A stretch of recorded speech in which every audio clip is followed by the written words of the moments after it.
గతసారి మనం చాలా ముఖ్యమైన విషయం మాట్లాడాం, పని చేయటం. కానీ దాని ఫలితం మనది కాదు అని. అర్జునుడికి అది అర్థమవుతోంది, కాని పూర్తిగా కాదు. ఇప్పుడు కృష్ణుడు ఇంకా లోతుగా చెప్తున్నాడు. అమ్మా, ఫలితం మనది కాదు అంటే పట్టించుకోవద్దు అని కదా, అలా ఎలా చేయగలం? ఆరో, పట్టించుకోవద్దు అని కాదు, పట్టించుకుంటాం. కాని ఇది నాకే రావాలి అని పట్టుకోం. అందులో తేడా ఉంది. నాన్నా, అది కష్టంగా అనిపించదా? అవును మీరా, కష్టంగానే ఉంటుంది. అందుకే కృష్ణుడు మళ్లీ మళ్లీ వేర్వేరు విధాలుగా చెప్తున్నాడు. ఇప్పుడు ఆ శ్లోకాలు చూద్దాం. నిరాశీర్యత చిత్తాత్మ త్యక్త సర్వ పరిగ్రహః శారీరం కేవలం కర్మ కుర్వన్నాప్నోతి కిల్బిషం. కృష్ణుడు చెప్తున్నాడు, మనసు బుద్ధి రెండూ అదుపులో ఉన్న మనిషి ఇది నాది అనే భావన వదిలేసి కేవలం శరీరానికి అవసరమైనంత చేస్తూ పనిచేస్తాడు. అలా చేసే మనిషికి ఏ పాపమూ అంటదు. అమ్మా, ఇది నాది అనే భావన వదిలేయటమంటే ఏమిటి? మన బ్యాగ్ కూడా మనది కాదా? బ్యాగ్ నీది నిజమే, కాని నా పరీక్షలో మార్కులు నాకే రావాలి, నా టీం గెలవాలి, నా పని గుర్తింపు నాకే రావాలి. ఇలాంటి పట్టుదల గురించి కృష్ణుడు చెప్తున్నాడు. అప్పుడు అలాంటి పట్టుదల వదిలేసి పనిచేస్తే ఆ పని శుభ్రంగా ఉంటుంది. ఏ బాధ ఏ భయమూ అంటదు. నిజంగా? అవును, హోంవర్క్ చేసేటప్పుడు చూడు, టీచర్ ఏమైనా అంటుందా అని భయంతో చేస్తే వేరేగా ఉంటుంది. నాకు నిజంగా నేర్చుకోవాలని ఉంది అని చేస్తే వేరేగా ఉంటుంది. రెండూ అదే హోంవర్క్, కానీ లోపల ఫీలింగ్ వేరే. నేర్చుకోవాలని చేస్తే ఎందుకు బెటర్ అవుతుంది? ఎందుకంటే మనసు మొత్తం పనిలో ఉంటుంది, గ్రేడ్ మీద కాదు. అప్పుడు నేర్చుకోవడం జరుగుతుంది. ఇదే కర్మ అంటే, పని చెయ్యడం, ఫలితం కోసం కాదు. అమ్మా, అర్జునుడికి కూడా ఇలా అనిపించిందాదా ఇది నాది అని? అవును మీరా, నా బంధువులు నా గురువులు అని పట్టుకుని కూర్చున్నాడు. కృష్ణుడు అతనికి చెప్తున్నాడు, ఆ నాది అనే భావన వదిలితే పని స్వచ్ఛంగా ఉంటుంది అని. ఇప్పుడు తర్వాతి శ్లోకం చూద్దాం. కృష్ణుడు ఇంకొక అడుగు ముందుకు వెళ్తున్నాడు. యదృచ్ఛా లాభసంతుష్టో ద్వంద్వాతీతో విమత్సరః సమసిద్ధావసిద్ధౌ చ కృత్వాపిన నిబధ్యతే. ఇక్కడ కృష్ణుడు చెప్తున్నాడు, తనంతట తానే వచ్చింది చాలు అని సంతోషపడే మనిషి, వేడి చలి మంచి చెడు లాంటి రెండు వైపులా చలించని మనిషి, ఇతరులను చూసి అసూయపడని మనిషి. అతను పనిచేసినా ఏ బంధమూ అతన్ని పట్టుకోదు. అమ్మా, తనంతట తానే వచ్చింది చాలు అంటే ఏమిటి? మనం కష్టపడి సంపాదించుకోకూడదా? కష్టపడాలి ఆరో, అది తప్పకుండా. కాని నాకు ఇంత రావాలి, అంతకంటే తక్కువ వస్తే నేను ఓడిపోయాను అని అనుకోవద్దు.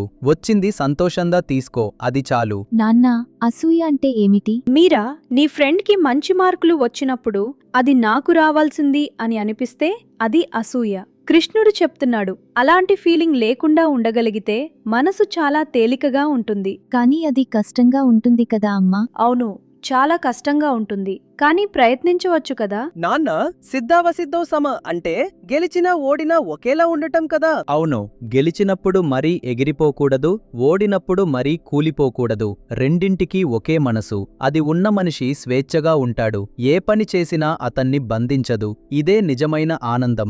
వచ్చింది సంతోషంగా తీసుకోవడం. అర్జునుడికి ఇది అర్థమైందా నాన్నా? అర్థమవుతోంది మీరా, అందుకే కృష్ణుడు ఆగలేదు, ఇంకా చెప్తున్నాడు. ఇప్పుడు చూడండి, తర్వాతి శ్లోకంలో కృష్ణుడు ఇంకా లోతుగా వెళ్తున్నాడు. గత సంగస్య ముక్తస్య జ్ఞానావస్థిత చేతసః యజ్ఞాయాచరతః కర్మ సమగ్రం ప్రవిలీయతే.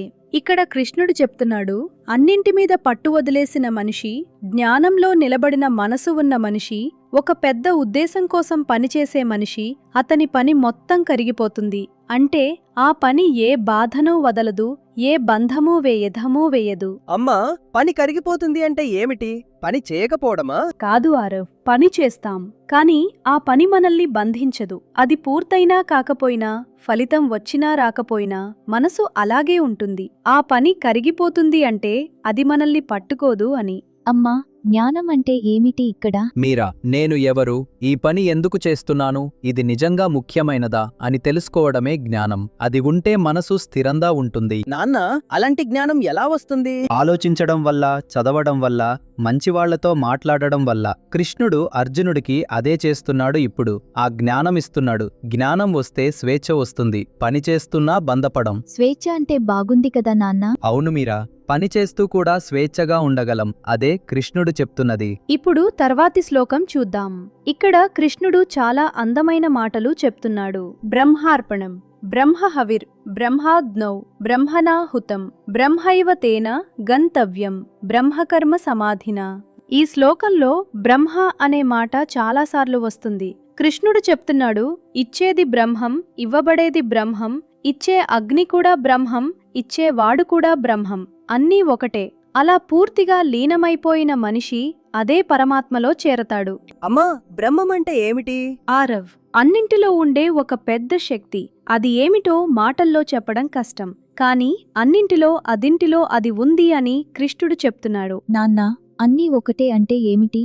నేను వేరే, అమ్మ వేరే కదా. మీరా, బాహ్యంగా వేరేగా కనిపిస్తాం, కానీ లోపల ఉన్న శక్తి ఒకటే. నీలో ఉన్నది, అమ్మలో ఉన్నది, చెట్టులో ఉన్నది, అన్నింటిలో అదే ప్రాణం. అది అర్థమైతే మనం చేసే పని కూడా ఆ పెద్ద శక్తికి సమర్పించినట్టు అవుతుంది. అప్పుడు ఏమవుతుంది? అప్పుడు పనిచేయడం పూజలాగా అవుతుంది. నాకు రావాలి అని కాదు, ఇది ఒక పెద్ద విషయంలో భాగం అని అనిపిస్తుంది. అలా పూర్తిగా లీనమైపోయి పనిచేస్తే మనసు చాలా ప్రశాంతంగా ఉంటుంది. పూర్తిగా ఉన్న పనిలో ఉండటమే నిజమైన ఆనందం. నాన్నా, నేను బొమ్మ వేసేటప్పుడు అలా అనిపిస్తుంది.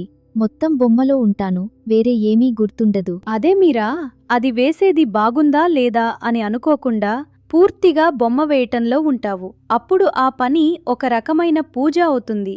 నాకు క్రికెట్ ఆడేటప్పుడు అలా అనిపిస్తుంది కొన్నిసార్లు. అవును, అది నిజంగా ఉన్న క్షణం. ఇప్పుడు తర్వాతి శ్లోకం చూద్దాం. దైవమే వాపరే యజ్ఞం యోగినః పర్యుపాసతే, బ్రహ్మాజ్ఞావపరే యజ్ఞం యజ్ఞేనైవోపజుహ్వతి. ఇక్కడ కృష్ణుడు చెప్తున్నాడు, కొందరు దేవతలకు పూజ చేస్తారు, కొందరు జ్ఞానాగ్నిలో తమ పనిమే సమర్పిస్తారు. అంటే వేర్వేరు దారులు ఉన్నాయి, కాని అన్నీ ఒకే లక్ష్యం వైపు వెళ్తాయి. అమ్మా, అంటే ఒకే దారి మాత్రమే సరైనది కాదా? కాదు ఆరవ్, కృష్ణుడు చెప్తున్నాడు, వేర్వేరు దారులు ఉన్నాయి. ఎవరికి ఏ దారి సరిపోతుందో అది వాళ్లది. మన ఇంట్లో పూజ చేస్తాం, మా ఫ్రెండ్ ఇంట్లో వేరేగా చేస్తారు. అది తప్ప? తప్పు కాదు మీరా. కృష్ణుడు ఇక్కడ చాలా ముఖ్యమైన విషయం చెప్తున్నాడు.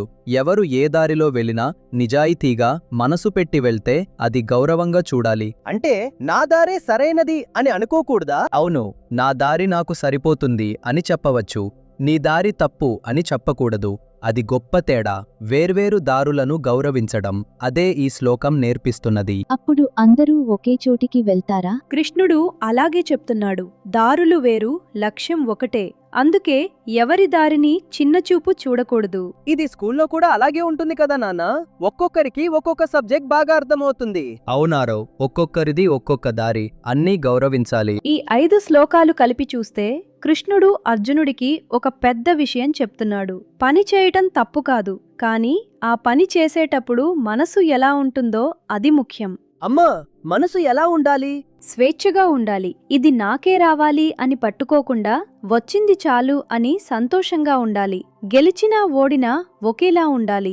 ఇతరులను చూసి అసూయపడకుండా ఉండాలి. అమ్మా, ఇవన్నీ ఒకేసారి చేయగలమా? ఒకేసారి కాదు మీరా, ఒక్కొక్కటి నేర్చుకుంటాం. అర్జునుడు కూడా ఒకేసారి అర్థం చేసుకోలేదు. కృష్ణుడు మెల్లగా చెప్తున్నాడు, నాన్న, ఇవన్నీ చేయగలిగితే నిజంగా ఏమవుతుంది? పనిచెయ్యడం ఆనందంగా అనిపిస్తుంది. ఫలితం కోసం ఆందోళన తగ్గుతుంది. మనసు తేలికగా ఉంటుంది. అర్జునుడికి యుద్ధం చేయడం కష్టంగా అనిపించింది, కానీ కృష్ణుడు చెప్తున్నాడు, మనసు సరిగ్గా ఉంటే అదే పని వేరేలా అనిపిస్తుంది. అమ్మా, అర్జునుడికి ఇప్పుడు కొంచెం తేలికగా అనిపిస్తోందా? అనిపిస్తోంది మీరా.